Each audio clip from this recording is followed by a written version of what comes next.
Magandang umaga po, muli po yung lingkod, si Chef Roy. Kumusta po kayong lahat? Pagpapalain po tayo ng Diyos. Ayan. Shout out po sa lahat ng makakapanood ng video kong ito. Yung pong mga nakaraan kong post, dalawang beses po ako nag-post na pareho po ako may nabanggit na ang Diyos ng daigdig na ito, si Satanas. Okay. Pero ang Diyos po ang Diyos na makapangyarihan sa lahat, ang Diyos Ama, siya po ang lumikha ng daigdig na ito. Okay? Ay, yung pinost ko po, may mga nag-comment po na hindi na maintindihan at iba naman hindi maniniwala kasi po ang lumikha ng daigdig na ito ay yung Diyos Ama na makapangyarihan sa lahat sa langit. Tapos po binanggit ko na ang Diyos ng daigdig ngayon ay ang Diyos si Satanas. Para po maintindihan, kasi po ang inyong lingkod, hindi po ako namumulot ng salita. Mamumulot ng salita para ipopost. Siyempre, maraming nakakarinig ng mga matalino. Di, uulanin ako ng batikos, uulanin ako ng ipapahiya ako. Kaya ang mga pinupost ko po, salita ng Diyos na hinahango ko po sa Bible. Hindi po ako namumulot. Ay verse ko naman na po akong binabanggit eh. Kaya kahit na mayroong mamiminta sa akin, mayroong bumabati ko sa akin eh. Si Roy, kung anong sinasabi. May tuyo yata yan eh. Naluluko na yata. Okay lang po kung galing naman sa salita ng Diyos ang pinapost ko. Yung mga hindi nakakaintindi, okay lang, mahalaga po. Sinunod ko yung ayon sa banal na espiritu na dumidikta po sa akin na mai-post ko para po sa ganun. Kasi ang Diyos po ay pag-ibig eh.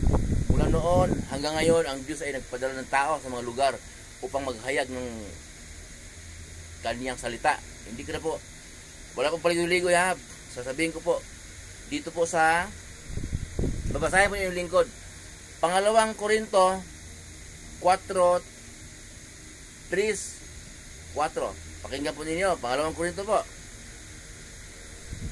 4:3-4. Ganito po ang nakasulat.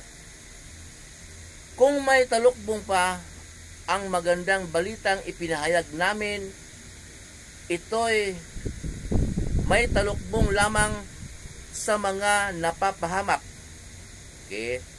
Hindi sila sumasampalataya sapagkat ang kanilang isip ay binulag ng Diyos ng kasamaan sa daigdig na ito upang hindi nila makita ang kaluwalhatian ang liwanag ng magandang balita tungkol sa kaluwalhatian ni Kristo na siyang larawan ng Diyos po. Maliwanag po. Kaya tulad ng sinasabi ko po na ang inyong lingkod hindi namumulot ng salita. Hindi ko po sinasabi, hindi po nagpo-post ng mula sa sarili ko lang. Okay? Ito po ay salita ng Diyos. Ang Bible po ay salita ng Diyos. Okay. Basahin po dito, isa-isahin ko po ha. Basahin po sa 4:3. Kung may talukbong pa ang magandang balita na ipinahayag namin, ito'y may talukbong lamang sa mga napapahamak. Okay. Ito pong talukbong, takip. Tama ba? Takip, parang tabing. May talukbong tabing. Pagka mo may takip, may tabing, hindi mo makikita. Halimbawa po, ito, ang likod nakaharap doon sa kalsada, sa highway. Kung takpan ko yan, talukbong, hindi ko makikita kung may dumadaan masakyan kasi may takip eh. Kung tao man ang dumadaan, kilala ko man, hindi ko makikita. May talukbong. May talukbong lang sa mga taong napapahamak. Yun po, takip, kaya hindi makita.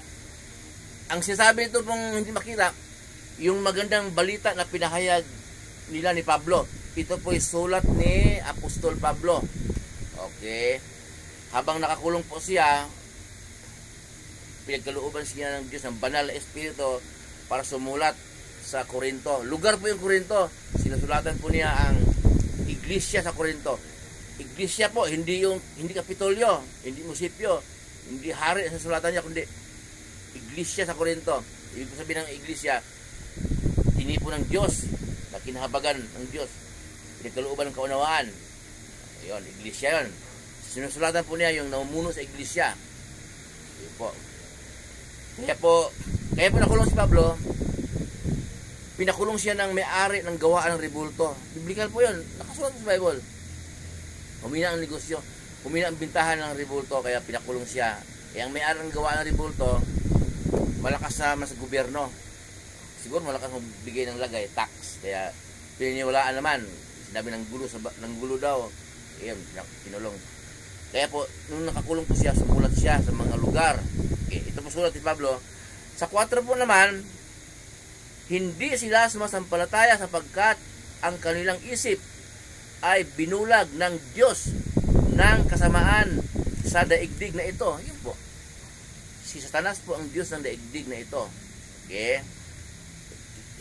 Binulag sila ng Diyos ng kasamaan sa daigdig na ito upang hindi nila makita ang liwanag ng magandang balita tungkol sa kaluwalhatian ni Kristo na siyang larawan ng Diyos. Okay po. Yung mga tao po, may talukbong.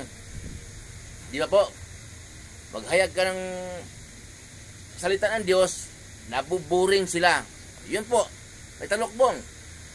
Maghayag ka ng salita ng Diyos, halimbawa po, nag-umpukan, magkakaibigan o magkasama sa work. Maghayag ka ng salita ng Diyos, boring. Hindi nila maintindihan. O may talukbong nga. Okay? May talukbong. Hindi nila maintindihan at hindi nila iniintindi. Yung iba mag-aalisan. Okay? Pero kung ang pag-usapan ninyo, kalaswaan, bold, kalibugan, lahat, nadami pa ngayon eh. Nadami pa eh. Kausap mo 3, may dumaan, huminto pa. Mga iskandal, pakita mo sa video, ang kausap mo 4 o 3, may huminto pang parami ng parami. Okay? Pero kung salita ng Diyos ang sasabihin mo, pakunti ng pakunti hanggang walang makikinig, mag-isa ka na lang. Yun po ang ibig sabihin. May talukbong sa kanila ang salita ng Diyos dahil binulag sila ng Diyos ng daigdig na ito. Ang tinutukoy po dyan si Satanas. Yan po ang una kong na-post noon na ang Diyos ng daigdig na ito, si Satanas. Dahil punong-puno ng tukso. Ang tukso na yan ang may gawa sa Satanas. Ang tao ay masarap matukso. Yung iba nga, hinahanap po yung tukso eh. Yung iba naman, umiiwas, nasa sukol, hindi makakaiwas sa tukso. Yung iba naman talaga, pinanapanalangin na aming Diyos na makapangyarihan sa lahat. Gabayan mo po ako makakaiwas sa tukso. Tulungan mo po ako makaiwas sa tukso. Pagkalooban mo ako ng banal na espiritu upang manguna sa akin, upang makaiwas sa tukso.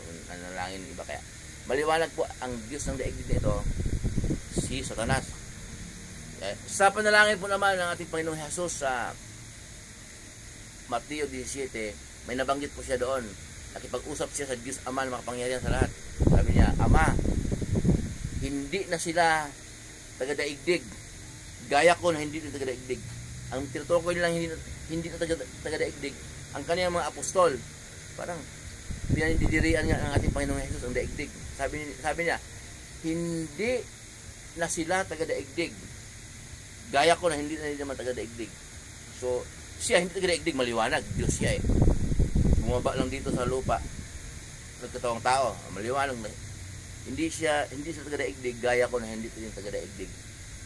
Eh, tinutukoy niya yung mga alagad niya na naturuan niya at ayun na, banal na espiritu na ang nanguna sa kanyang mga alagad upang may isa puso, may isa sa isip ang turo ng ating Panginoong Hesus. Itutuloy nila. Nung umakyat ang ating Panginoong Hesus sa langit, itinuloy nila ang mga turo ni Jesus. Kasi nga, sinabi naman ni Jesus bago siya umakyat sa langit, sinabi niya sa kanyang mga alagad, kung paano ako isinugo ng aking Ama, gayon din naman isinusugo ko kayo.